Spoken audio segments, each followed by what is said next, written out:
안녕하세요. 저는 한국조지메이슨대학교 입학처장 켈리정입니다. 오늘은 저희 학교의 시그니처 프로그램이라고 할 수 있는 MK Way Academic English 프로그램에 대해서 저희가 얘기를 좀 나눠보겠습니다. 이번 학기에 미국에서 인투 프로그램에서 오신 Michael Zdanovich교수님 교수님 모시고 저희 MK Way 프로그램에 대해서 더 알아보는 시간을 갖도록 하겠습니다. Hi, my name is Michael Zdanovichk. I'm one of two instructors in the MK Way program. Our mission is to basically get our students ready for a fairly intensive undergraduate program, which involves a lot of writing, reading, and speaking, not only with instructors, but also with other students in English. MK Way 수업은 봄학기 16주 학기와 그 다음에 서머에 여름학기 8주 학기가 있습니다. 봄에는 아무래도 16주가 있기 때문에 저희가 Core이라는 수업이 있고요. 그 다음에 Oral Communication 그리고 Business Communication 클래스를 저희가 학생들이 요 세 가지로 구성된 클래스를 듣고 있고요. 여름은 아무래도 8주 인텐시브로 가기 때문에 Core하고 Oral Communication Skills Class 이렇게 두 가지로 갑니다. B- or better in Oral Communication 하고 Core를 들으시면 가을 학기에 정규 입학을 자동적으로 하게 됩니다. I teach both the Core 4 class and the OCS class. These are the two mainstays of the program. There's also an elective class that they take in the afternoons. And what is that? Well, both the OCS class and the core class are a theoretically and pedagogically principled approach to writing instruction as well as speaking. And the most important feature that we offer here at Mason Korea is that in relatively small classes, we're able to give a lot of feedback to students. And they also get feedback from their fellow students on their writing and their speaking. And they have to use it. It's very important that they internalize what it is that we teach them and be able to replicate it in future presentations, in future essays that they write. Now, you're probably interested in knowing what kind of things that we write in the core class. That's the main writing class, which meets more often than any of the OCS class or the elective. Well, students, frankly, do a lot in and outside of class. For example, they have weekly journals that they're responsible for. We cover a range of topics. Some are familiar, like the importance of certain Korean holidays to the student and his or her family, as well as ones that perhaps the student would have to do a little bit of exploration on, do some research in order to respond to the prompt, the topic of the week. We also have discussion boards postings. I'll put out a prompt there, a question, and the students will respond to it and to each other. It's important that they read what the other students are saying, right, comprehend, and be able to respond to that with a question or a comment. Okay, also we have in-class timed writing, which is something that they'll experience in a number of other courses at the undergraduate level. They're given a set amount of time to basically come up with an essay on a particular topic, chosen by the instructor, of course, and they have to write out a full essay. Of course, we're going to give them ample practice beforehand, and then we'll try this a couple of times throughout the semester. Finally, and most importantly, are the formal essays. The formal essays involve a number of stages in terms of production. We'll do brainstorming, right, where we try and figure out what is the most appropriate topic, given the kind of essay that they're writing. If it is, for example, a process essay, then they have to explain to me how to do something and why that's important. right now we're working on the argumentative essays where they have to actually look at an argument, take a side, provide evidence to back up their assertion that it's right or wrong, but they also have to learn how to express the viewpoint, one of the viewpoints of the opposing side, and then refute that. And this means it's quite a complicated essay to do, and that's why I wait until the very last part of the semester to focus on it. Right. So they do a number of different essay styles over the course of the semester. Now, I'll talk about OCS a little bit later once we get to that in the program. But for the moment, I'd just like to talk a bit about writing. Writing isn't just putting words on paper. The thing that we do is we do a thorough review of what it is that you write. I'll provide hints in terms of grammar, in terms of word choice, but the student is responsible for assembling all of this into the form of an essay. And the other thing that we do in these classes, and perhaps something that Korean students are not used to, is we actually have a peer review where they have another student looking at their writing and offering up suggestions for improvement. So that's an important thing. Now, I did want to talk about the different kinds of essays. I mentioned two already, the process essay and the argumentative essay. But the one nearest and dearest to my heart is the cause-effect essay, where they think about a cause. Let's say global warming is the cause, and what are the effects that come from that?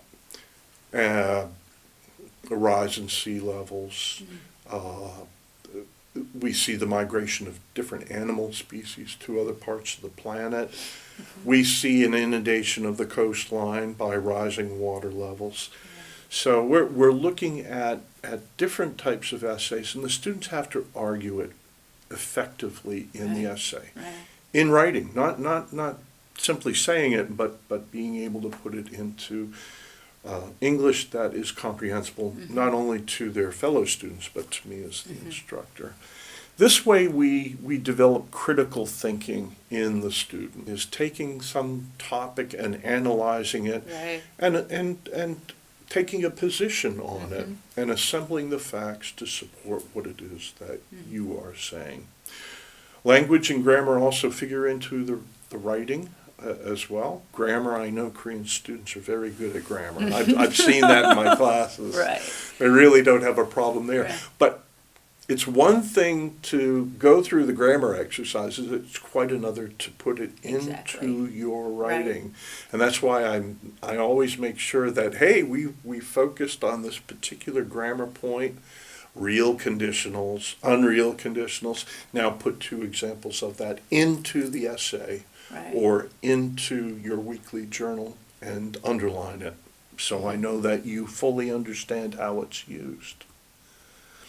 One last thing that we teach that, again, Korean students may not be familiar with is the use of academic sources and how to properly cite them. Very important. So, yeah, if they're going to quote from a secondary source or tertiary source, if they're going to summarize, if they're going to paraphrase, we teach them the proper citation method. So, and it can get quite complicated. I freely admit that, but that's the role of the instructor, to explain how to do this appropriately, because it's going to be essential to learn that for all the other classes that the student might be taking at Mason Korea and beyond. No, really. So, Professor, you've given us sort of the overview of MK Way program, and you also given us some description or what students will learn at the core classes. Can you discuss with us what students learn at in the oral communication skills class? Sure. I enjoy the oral communication skills class a lot because we're talking all the time. The students get a chance to do a number of oral presentations in the class. Everything from, I know this is the one that makes everyone so nervous, the solo presentation where they get up in front of their fellow students and talk about a particular subject. Initially for 2 minutes, and then at the end of the course for 5. Oh, wow.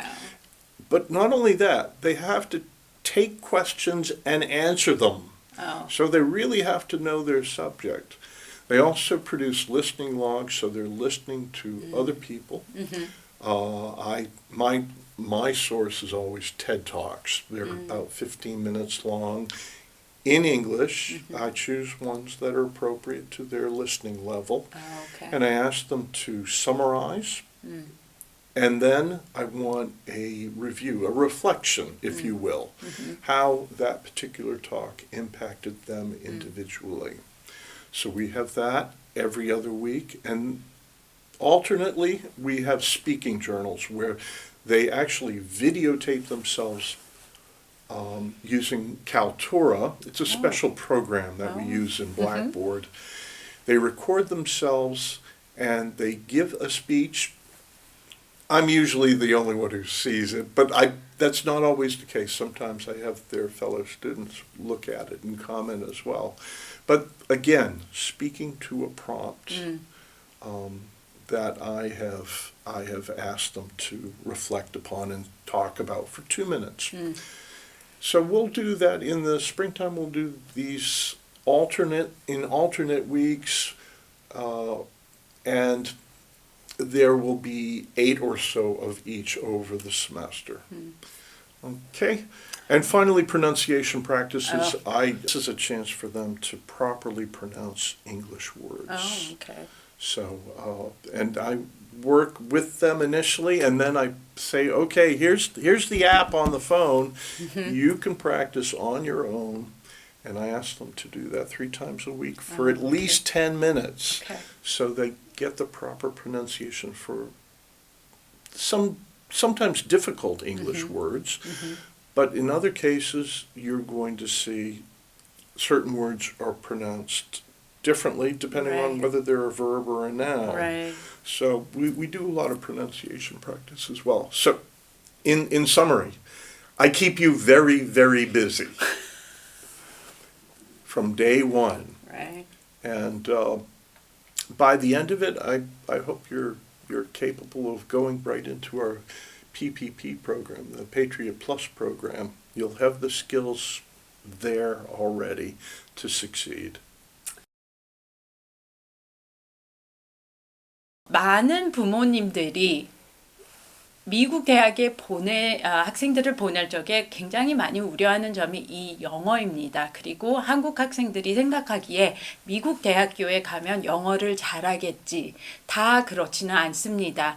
미국 대학교 그리고 미국에서 대학원 또 더 나가서 진출을 해서 미국이나 세계적인 그런 기업에서 일을 하려면 우리 교수님이 말씀하셨던 English writing skill, critical thinking skills, effectively argue하고 persuasive 하는 것들을 배워야 됩니다. 그냥 단지 영어를 잘하니까 미국 대학교에 가는 것이 아니라 이런 굉장히 베이직한, 파운데이션한 영어의 academic English 스킬을 쌓고 나아갈 때에 저희 학생들이 더 많은 기회와 또 더 많은 꿈을 펼쳐나갈 수 있을 거라고 생각합니다. 프로그램에 대해서 더 많은 질문이 있으시거나 상담을 원하시면 저희 팀 오피스로 연락을 주시면 감사하겠습니다. Thank you for joining us today, Professor. Sure. And Very great to be here. all right, we hope to see you all in the summer. Bye now.